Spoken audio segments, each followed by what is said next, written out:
தொடர்ந்து தமிழ்நாட்டிலே இருந்து மீன்பிடிக்க செல்லக்கூடிய இந்திய மீனவர்கள் தொடர்ந்து இலங்கை கடற்படையினரால் தாக்கப்படுவதும் கைது செய்யப்படுவதும் அங்கே அவர்கள் அவமானப்படுத்தப்படுவதும் சிறையிலே மாதக்கணக்கிலே வாழ வேண்டிய ஒரு சூழல்.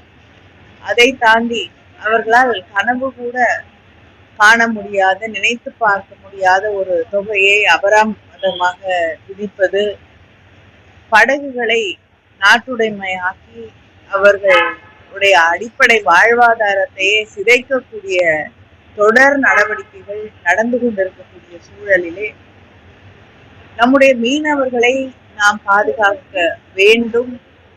அவர்களுடைய உரிமைகளை மீட்டு தர வேண்டும். அவர்கள் இலங்கை சிறையிலிருந்து விடுவிக்கப்பட வேண்டும் என்பதை வலியுறுத்தி தொடர்ந்து நம்முடைய முதலமைச்சர் அவர்களும் கடிதம் எழுதி கொண்டிருக்கிறார்கள். பல முறை பிரதமரை சந்தித்த போதும் அவர்கள் கோரிக்கை விடுத்திருக்கிறார்கள்.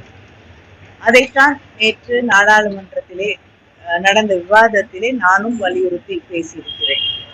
அதே மாதிரி நடிகர் விஜய் அவர்கள் தலைவர் திமுகவும் எங்களுக்கு தான் போட்டி, நேரடியா 2 பேருக்கும் தான் போட்டின்னு குறிப்பிட்டிருக்காரு. இதை எப்படி பாக்குறீங்க? உங்களுக்கு போட்டி அவர்கள்